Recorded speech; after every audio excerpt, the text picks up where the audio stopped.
Welcome to Groovy English. I'm Olivia, and today I want to talk about something that feels both simple and profound: how words help us bond with people from different cultures. Language is often treated like a practical tool, something to order food, ask for directions, or do business. But beneath the surface, words carry emotions, stories, and a willingness to connect.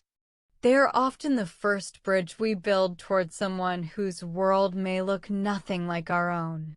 Think of the very first greeting when you meet someone new. Hello is not just a formality, it's an invitation. Whether it's bonjour in France, hola in Spain, or ni hao in China, that small act of reaching into another language says, I see you, and I want to connect. Even if the rest of the conversation is clumsy, that opening word carries warmth. It breaks the invisible wall of difference. I remember the first time I tried greeting someone in their native tongue when traveling. My pronunciation was far from perfect, but instead of correcting me, they smiled. They laughed not at me, but with me. In that moment, we both understood that the effort was more important than the outcome. Words are not only about accuracy, they are about intention. When you think about it, words are like cultural keys. They unlock rooms in someone's life that remain closed if you never try. For example, in many Asian cultures, formality in language isn't just etiquette, it's respect woven directly into words. The way you address someone shows how much you honor their role, their age, or their place in society. When you try to follow those customs, you're sending a deeper message. I care about how things are done in your world. And then there are words that celebrate joy. Food is a universal connector, and saying something as simple as delicious in another language, delicious, muy rico, oishi, can transform a meal into shared laughter and pride. The cook doesn't just hear a compliment. They hear that you are present, that you're enjoying something that belongs deeply to their culture.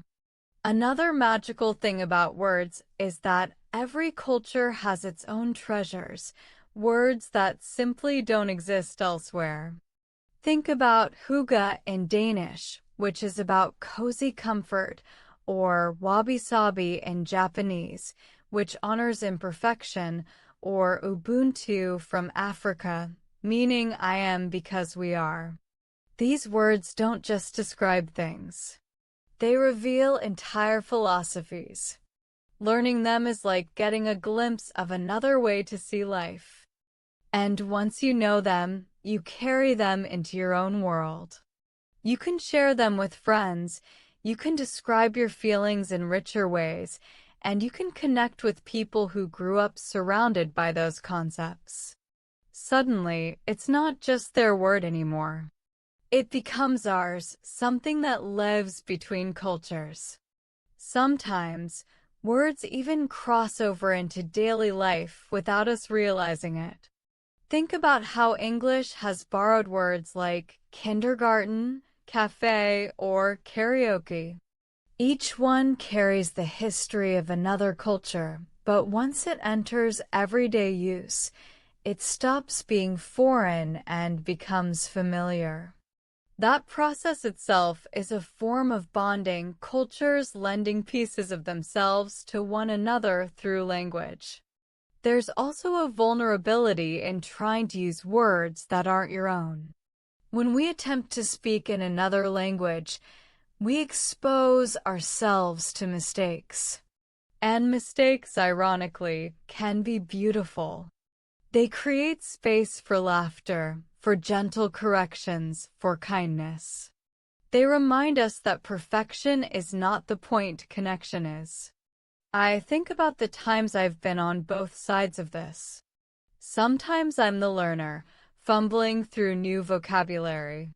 Other times, I'm the one listening to someone else struggle with English. And in both situations, what really mattered wasn't the grammar or the speed. It was the smile, the willingness to slow down, and the recognition that we were trying to meet each other halfway. This halfway point is where friendships often begin. A conversation might start with a single shared word, yes, coffee, thank you, and slowly grow into sentences, stories, even shared silences that no longer feel uncomfortable. That first word becomes the seed of trust. Of course, words aren't only about daily life. They also carry traditions. Proverbs, idioms, and sayings are like cultural fingerprints. They tell us how a group of people interprets wisdom, humor, or even struggle. When you hear a proverb from another culture, you're not just learning language, you're stepping into the collective memory of that community. Even misunderstandings can be powerful moments of bonding. When someone misuses a word or interprets an idiom literally, it can lead to laughter and stories. And in laughing together, you both let your guards down. That moment of shared humanity can matter even more than the original meaning of the word. There's something incredibly grounding about realizing that every word has traveled. Some words carry centuries of history, shaped by trade, migration, or war. Others are brand new, created by technology or youth culture. When we speak them, we're taking part in that journey. And when we share them across cultures, we're continuing that journey together.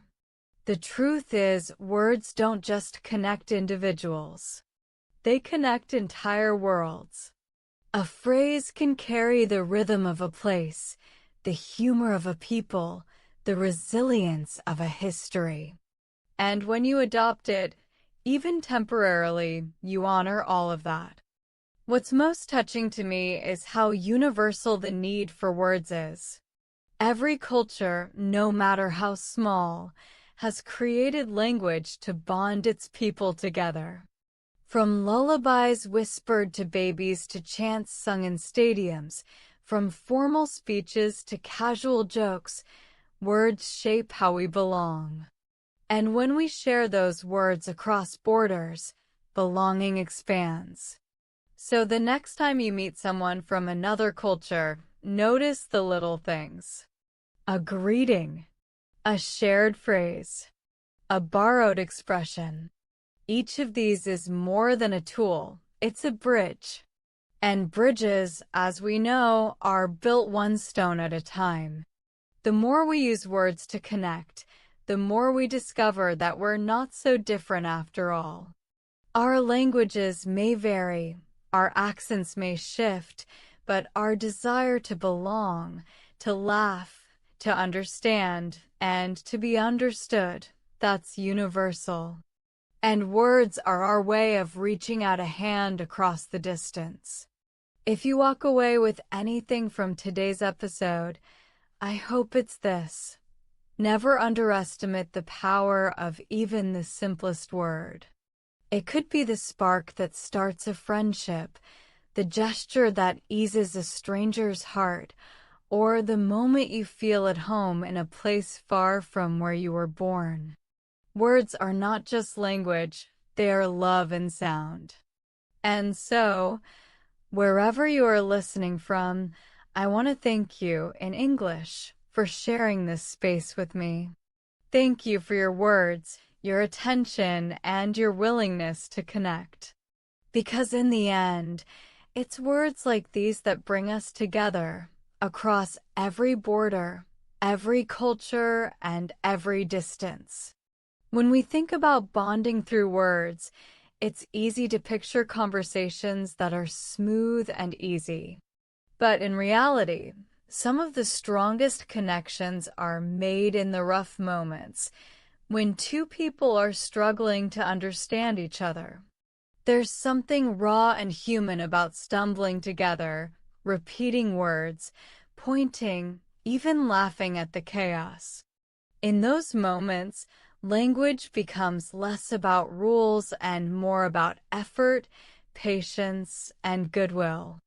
I once sat at a cafe with someone who spoke very little English, and my knowledge of their language was almost non-existent. But we managed to share a conversation through single words, hand gestures, and smiles. Was it perfect? Not at all. Was it memorable? Absolutely. Because every word we managed to share felt like a small victory, a thread tying us together across what seemed like an impossible gap. That's the thing, words don't have to be many to be meaningful. Sometimes a single word is enough. Think about the comfort of hearing "welcome" when you arrive in a new place, or the relief of someone saying "friend" when you're feeling lost. These little words may not carry complicated grammar, but they carry heart. And heart is what bonds people together. Language also helps us notice similarities where we expect differences. For example, certain words exist in dozens of languages because they capture something universal, like mama and papa, sounds babies make that became words across the world. When we realize that people everywhere start life with the same sounds, it reminds us that at our core, we are deeply connected. There's also something powerful about compliments across cultures. A simple nice or beautiful can open someone up, but when you use the word in their own language, it's like knocking directly on the door of their heart. You're showing that you're not only seeing them, you're seeing them in their own voice. That small act can turn strangers into allies or even friends. Words also travel faster than we realize. Think about slang. A word might start in one corner of the world and suddenly, thanks to music, movies, or the internet, teenagers on the other side of the planet are saying it too. These shared words become part of global youth culture, shrinking the distance between people who may never meet face to face, but still feel like they belong to the same conversation. Sometimes, words create bonding through humor. A mispronunciation, an accidental mix-up, or even a direct translation of an idiom that doesn't quite work can lead to laughter. And laughter is universal. You might not understand each other perfectly, but you can still share a moment of joy. In fact, those moments of misunderstanding often become the stories we tell again and again, reminding us of how beautifully human connection can be. Another layer is storytelling. When we share personal stories, the specific words we choose matter less than the feelings behind them. I've noticed that even when people don't share a language fluently, they lean on gestures, tone, and keywords to get their stories across. And somehow, the listener still understands.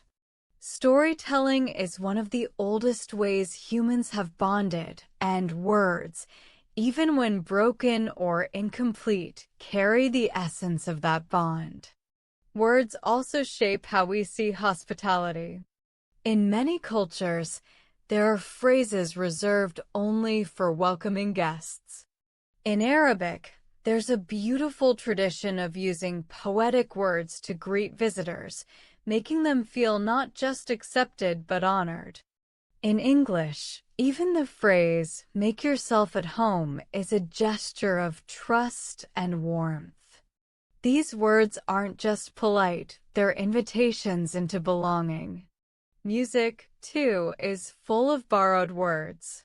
Think about how many songs mix languages, blending English with Spanish, Korean, French, or Swahili. Fans around the world sing along, sometimes without fully knowing what every lyric means. But they connect anyway, because the words carry rhythm, sound, and feeling.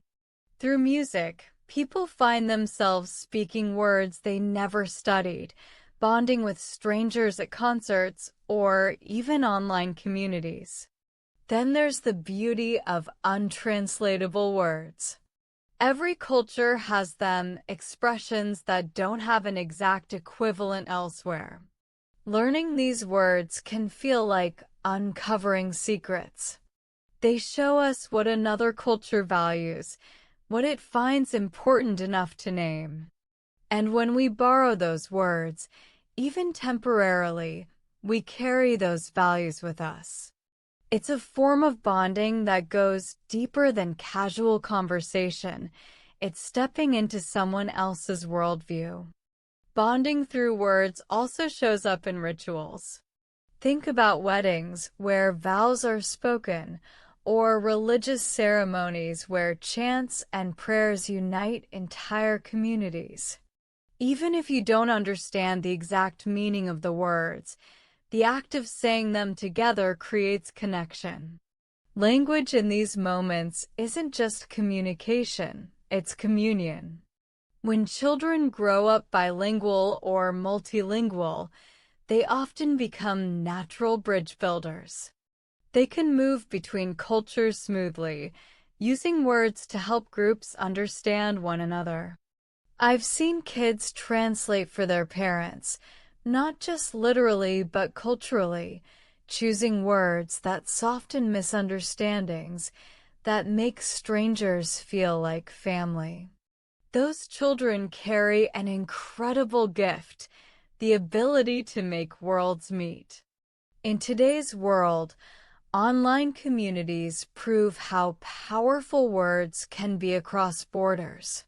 Think about how people bond on forums, in comment sections, or through social media.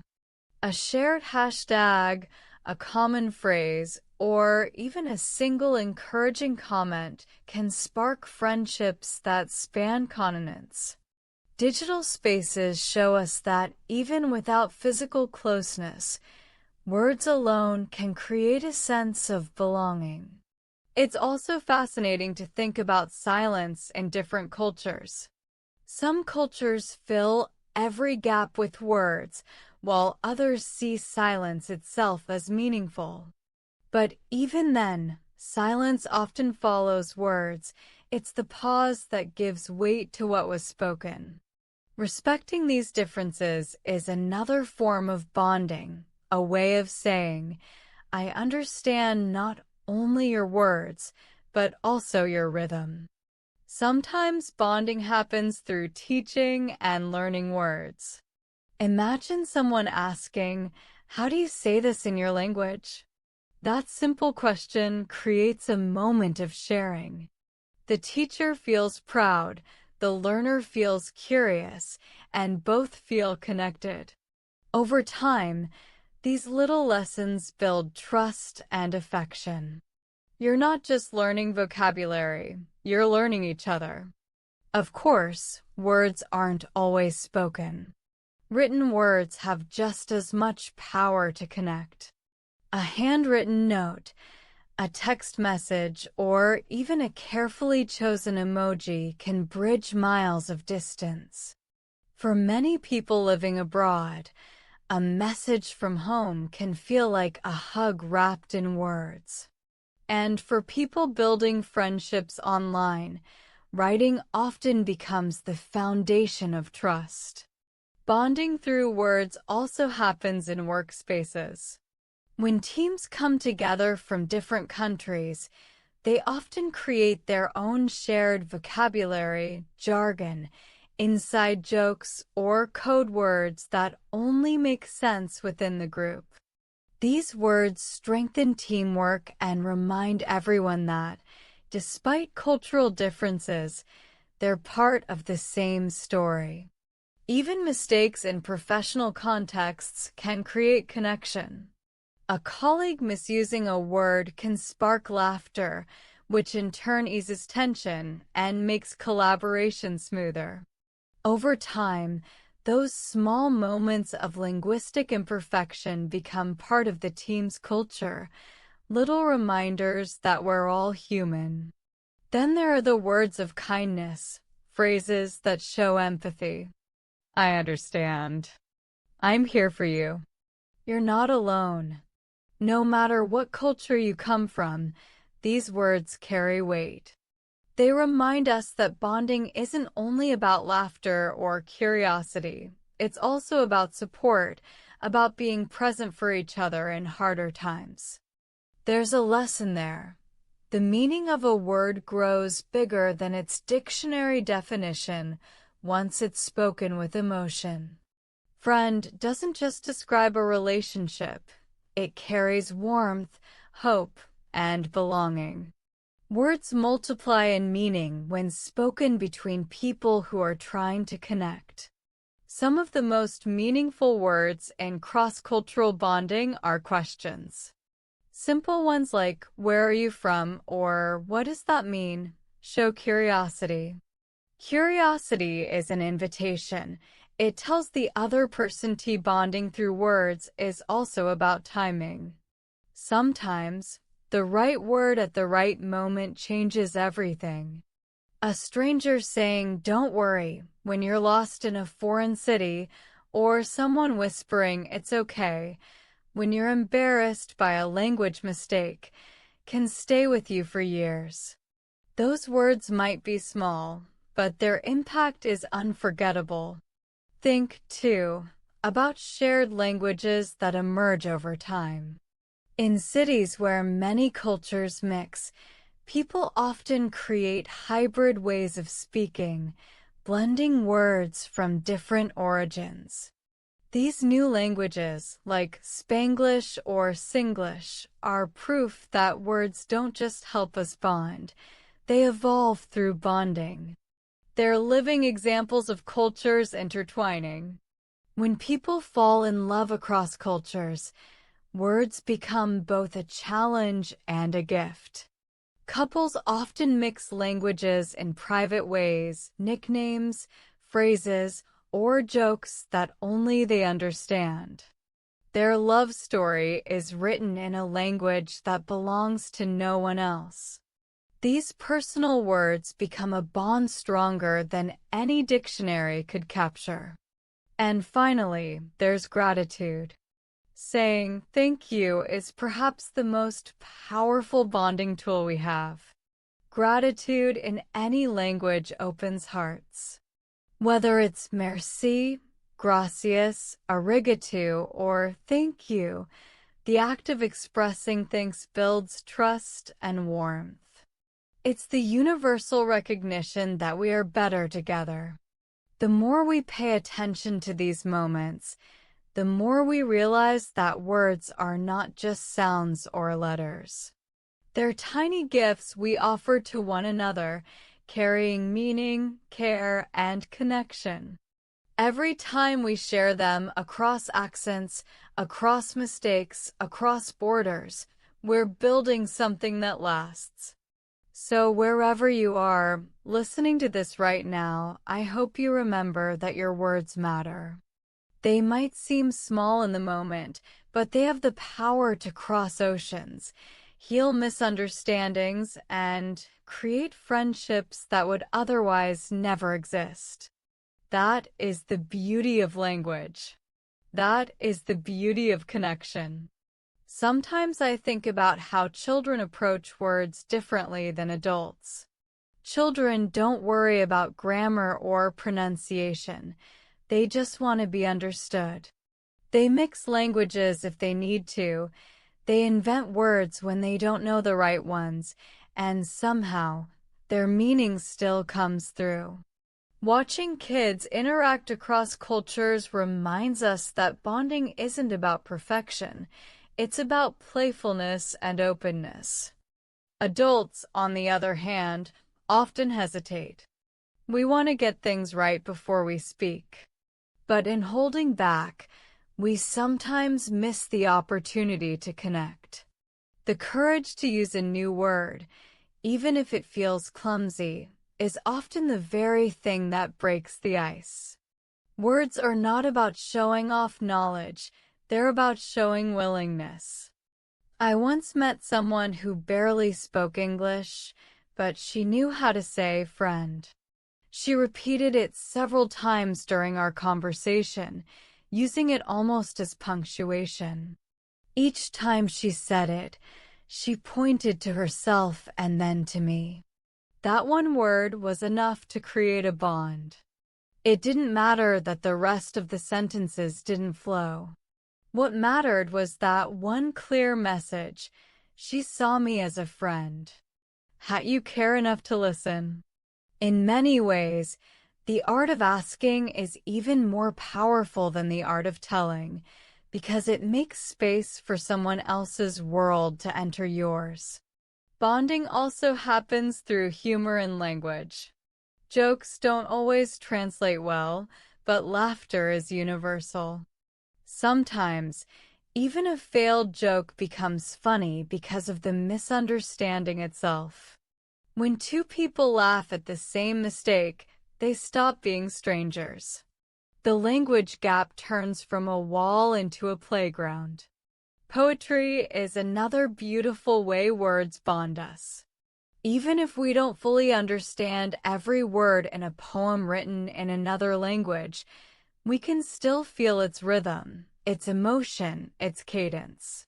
Sometimes just one translated line can stay with us forever. It's proof that words carry not only meaning but music, and music needs no translation. Think about how many people fall in love with cultures through books. A novel written in another language can introduce us to phrases, idioms, and ways of thinking we never imagined. Translators become bridge builders, giving us words that might otherwise stay locked away. Through literature, we bond not only with individuals, but with entire cultures. Bonding with words doesn't always require speaking. Listening is just as important. When we give someone space to express themselves, even if their words are slow or broken, we give them dignity. That patience itself becomes a bond.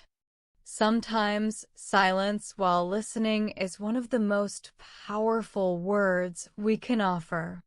Think of how language evolves when people migrate. Immigrant families often mix their mother tongue with the language of their new country. They create hybrid expressions that only make sense within their household. These words become private treasures, unique to that family, carrying both their past and their present in a single phrase. There's also the beauty of learning nicknames and endearments from other cultures. Words like amigo, mate, or habibi don't just label relationships, they deepen them. They carry affection, history, and cultural flavor. When someone uses those words with you, it's not just language, it's inclusion. Technology, too, has changed the way we bond through words. Emojis, memes, and GIFs have become a shared language across cultures. A single laughing emoji can replace a full sentence, and someone across the globe instantly knows what you mean. In some ways, these digital words are creating a new universal tongue, one that young people especially understand without needing translation. Words also help us bond in moments of conflict. Apologies, even if imperfect, can heal. Saying sorry in someone's own language shows humility. It says, "I respect you enough to apologize in your voice, not mine." That humility can rebuild bridges that seemed broken. And then there's gratitude. Saying thank you is powerful in any context, but across cultures, it becomes a profound gesture. Gratitude is not just politeness, it's recognition. And recognition is the foundation of human connection. The way someone's eyes soften when they hear "thank you" in their mother tongue is a reminder of how much weight those two words can carry. Words also create rituals of bonding in travel. Tourists often pick up basic phrases like hello, goodbye, please, and thank you. These tiny efforts are enough to open doors, earn smiles, and start conversations. Locals may laugh at the accent, but they also feel respected. The attempt itself is the bond. Sometimes bonding happens in reverse, when someone from another culture adopts your words. Hearing someone use your language, even a little, creates instant warmth. It's like finding a familiar melody in a foreign song. It reminds you that connection is not one-sided. It flows both ways. What's fascinating is that certain words act like bridges no matter where you are. Words about food, family, and love seem to travel easily across borders. Maybe that's because these are the most universal human experiences. Sharing those words is like saying, we may live in different worlds, but our hearts recognize the same things. Bonding through words also teaches us patience. Not every conversation will flow easily. Sometimes we need to slow down, repeat, or rephrase. But in that process, we learn empathy. We learn to listen not just to words, but to tone, gesture, and expression. And in doing so, we learn to see the whole person, not just the language they're using. Sometimes, even learning just one word can make someone feel less alone. Imagine moving to a new country and struggling to fit in. The moment someone greets you in your own language, even if it's just hello, your heart relaxes. You feel seen. That's the power of a single word to dissolve loneliness. There are also bonding words that don't even require translation. Words like taxi, okay, or internet have become global. No matter where you are, they're understood. These shared words create little islands of familiarity in an ocean of difference, reminding us that humanity is already more connected than we realize. Sports offer another beautiful example. Fans around the world chant the same words, team names, player nicknames, victory cries. In stadiums, thousands of voices from dozens of cultures blend into one. Those chants become the heartbeat of a community that doesn't need a shared passport, only shared words. Words also bond us through time. Think about lullabies sung by grandparents in one generation and then passed down to the next. These songs of comfort carry the same words across decades, sometimes across continents. Families scattered across the globe are still connected through the words of their ancestors. Bonding through words doesn't always require deep topics. Sometimes it's the silly phrases, the inside jokes, the playful expressions that stick. These little words become private treasures between friends or couples, reminding them of shared experiences. The simplicity of those words makes them even more powerful. What's even more interesting is how quickly words adapt to new contexts. A phrase in one culture might mean something serious, but in another, it might become casual or even humorous. This flexibility allows words to stretch and bend, accommodating different cultural lenses while still maintaining connection. Sometimes words help us bond by expressing things we couldn't say otherwise. In some cultures, directness is valued. In others, indirectness is preferred. Words give us tools to navigate these differences, helping us speak in ways that respect the other person's comfort zone. By choosing words thoughtfully, we show cultural sensitivity, and that thoughtfulness builds trust. Think about greetings again. In some cultures, greetings are long and detailed, asking about health, family, and even the weather. In others, they're short and efficient. But both serve the same purpose, to open the door of connection. Learning the rhythm of these greetings allows us to walk smoothly into another person's world. Words also bond us through shared struggles. When two language learners meet, they often laugh together about their mistakes, encourage each other, and share new phrases. Their journey of learning becomes a shared adventure, and the words they practice are both the tools and the souvenirs of that bond. Bonding happens not only through words spoken aloud, but also through names. Learning to pronounce someone's name correctly is an act of respect. It tells them, "Your identity matters to me." Names are some of the most personal words we carry, and when others honor them, they honor us. There's also the joy of discovering that a word in your language exists in another with the same or similar meaning. These false friends can sometimes cause confusion, but they also remind us of the deep historical connections between cultures. Languages may evolve separately, but their roots often intertwine. Bonding through words is also about tone. The same phrase can mean different things depending on how it's said. A kind tone can turn even simple words into comfort, while a harsh tone can push people away.